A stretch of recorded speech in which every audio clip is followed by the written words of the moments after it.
안녕하세요. 그림과 시를 사랑하는 박쌤입니다.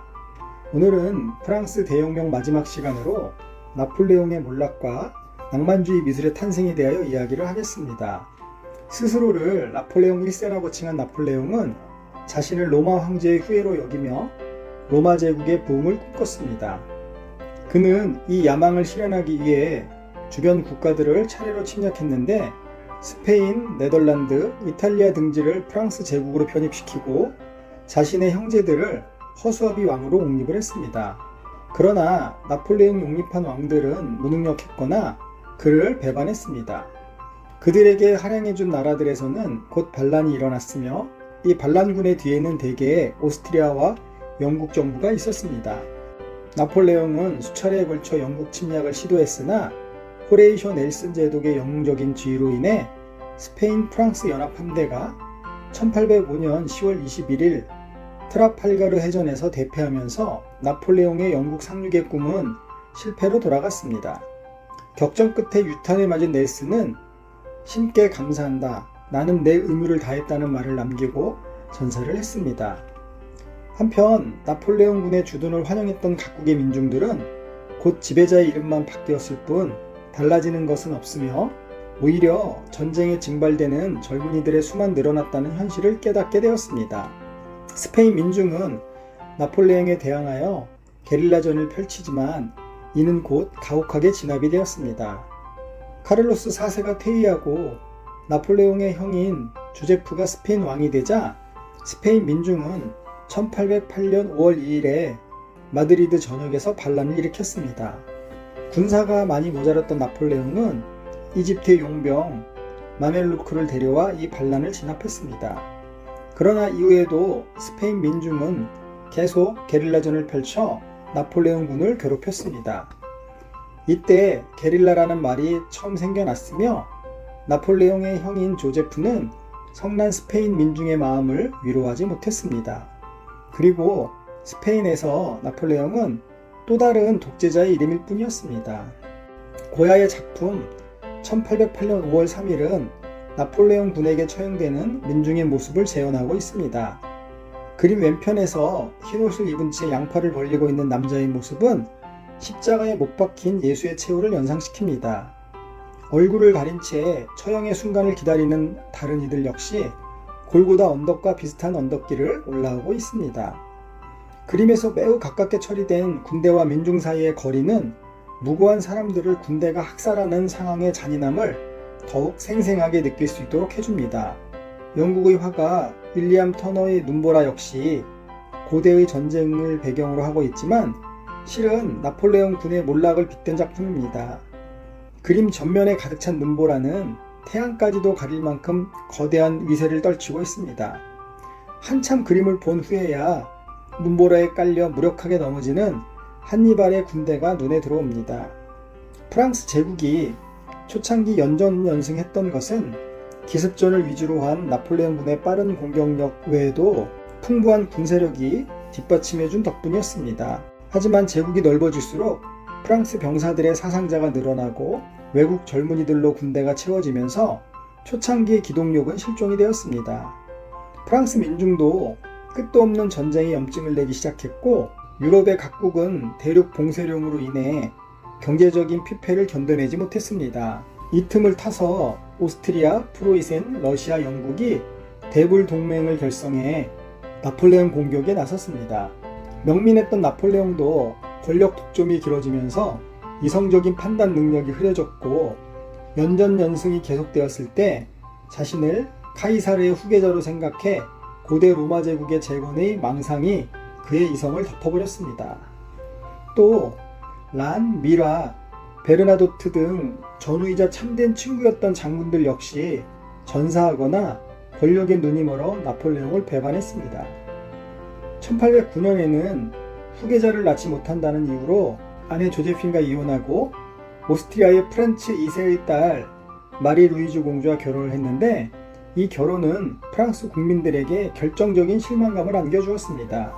마리 루이즈 공주는 불과 16년 전에 프랑스 국민들이 단두대로 보낸 마리 앙뚜아네트 왕비의 칠촌 조카딸이었던 것입니다.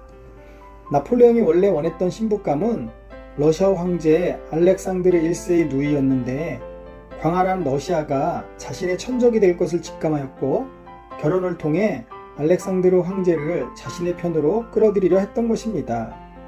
그리고 나폴레옹의 우려는 현실이 되고 말았습니다.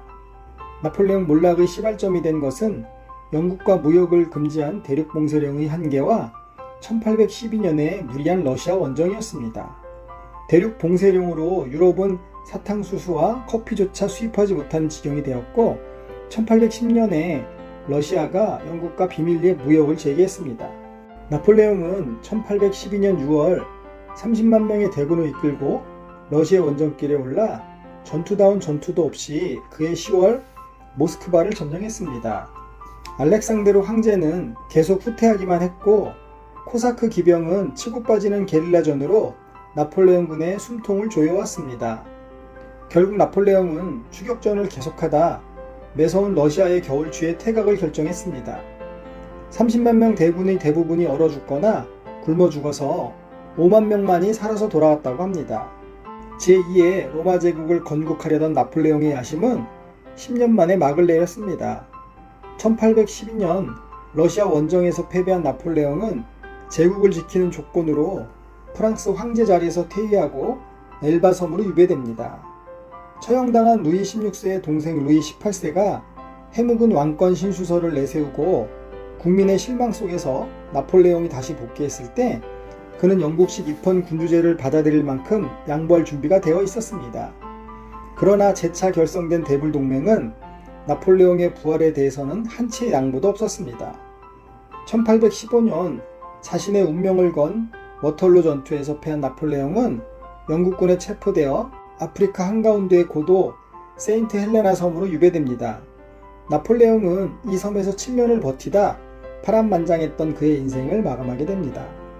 1840년에 나폴레옹의 유해는 세인트 헬레나에서 파리로 옮겨졌는데 생전에 왕공을 보지 못한 자신의 개선문을 지나 앵발리드에 안치되었습니다. 1806년 아우스터리츠 전투의 승리를 기념해 건축이 시작된 이 개선문은 당초 로마에 있는 티투스 황제의 개선문을 모방한 것입니다. 자신이 로마 황제의 후손임을 만천하에 알리고 싶었던 나폴레옹의 꿈은 결국 이루어지지 못했으나 오늘날 나폴레옹의 개선문은 파리 중심부에서 당당히 그 위용을 자랑하고 있습니다. 나폴레옹 퇴진 이후 그의 흔적은 신속하게 유럽 각지에서 지워졌습니다. 그러나 이미 각국의 민중은 대혁명의 정신을 흡수한 후였고 앙시앙 레짐으로 되돌아가기에 유럽은 너무 멀리 와 있었습니다. 프랑스 대혁명은 유럽에 어떤 영향을 남겼을까요? 나폴레옹의 러시아 원정에만 20만 명의 자국 병사를 지원해야 했던 프로이센과 독일의 각 제후국들은 프랑스와 오스트리아에 대적하기 위해서는 강대한 통일국가가 건설되어야 함을 실감했고 독일은 1871년 프로이센의 군사력을 바탕으로 통일을 달성하게 됩니다. 일시적으로 기세를 회복했던 오스트리아는 신성로마 제국을 이룬 대신 오스트리아 제국을 건설하지만 이 제국은 제1차 세계대전의 패배와 함께 해체되었습니다. 혁명의 종주국이었던 프랑스에서는 작은 혁명들 그리고 공화정과 황제정이 반복되며 정치적 혼란이 계속되었습니다. 루이 18세에 이어 샤를 10세가 계승한 왕정은 1830년 7월 혁명과 함께 무너지고 시민왕 루이 필리프가 입헌 군주정을 도입했으나 이 역시 1848년 2월 혁명에 의해 붕괴되었습니다.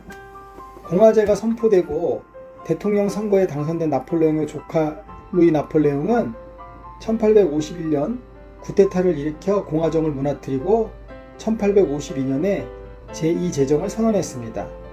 이처럼 혼란스러운 정치 상황을 반영하듯이 예술에서도 앵그르가 계승한 신고전주의는 들라크루아와 제리코의 낭만주의와 극렬한 대립을 벌였습니다. 그 와중에 탄생한 낭만주의의 역작 민중을 이끄는 자유의 여신은 프랑스 대혁명의 정신이 낭만주의에 어떻게 깃들여졌는지를 확연하게 증명하고 있습니다. 이 작품의 소재는 1830년 7월 혁명입니다. 봉기한 시민군은 정부군의 총칼을 뺏어들고 바리케이트를 저지하기 위해 파리 시내를 달려갑니다. 이들을 이끄는 그림 속의 여신은 가슴을 반쯤 드러내고 있습니다. 혁명의 상징인 삼색기를 든 이 여신은 더 이상 신고존주의가 찬양하던 고대 그리스와 로마의 여신이 아닙니다. 여신의 모습은 오히려 평범한 프랑스 처녀에 더 가깝습니다. 그리고 여신이 이끄는 민중 역시 이상적인 모습이라기보다는 매우 현실적이고 왕당파 병사를 살해해 그의 총과 군복을 약탈한 모습입니다. 살해당한 병사는 옷이 벗겨진 채 비참한 몰골로 민중들의 발 아래에 밟히고 있습니다. 결국 혁명의 이념 자체는 지극히 이상적이라고 해도 실제 혁명의 양상은 결코 이상적일 수 없습니다. 대부분의 혁명은 끔찍한 사륙과 혼란, 무고한 죽음들과 권력 다툼과 또 다른 독재자를 불러일으키는 수단이 될 뿐입니다. 프랑스 회화는 더 이상 고대 그리스 로마의 이상적인 영웅을 추앙하기를 거부하며 고대보다는 현재를 바라보겠다는 것입니다. 결국 들라크루아의 그림이 담고 있는 것은 영웅이 아닌 영웅주의의 격정과 일시적인 격정이나 열정 또는 예술에서 묘사된 주관과 감정인 파토스 그 자체입니다. 프랑스 대혁명이라는 역사적 경량을 통과하며 프랑스 회화는 다비드와 앵그레의 매끈한 신고전주의를 넘어서서 새롭고도 거친 낭만주의 세계를 향해 달려가기 시작했던 것입니다. 오늘 이야기는 이것으로 마치겠습니다. 오늘 이야기가 여러분들에게 유익하셨기를 진심으로 바라고요. 여러분들의 구독과 좋아요는 제게 힘을 주는 에너지입니다. 감사합니다.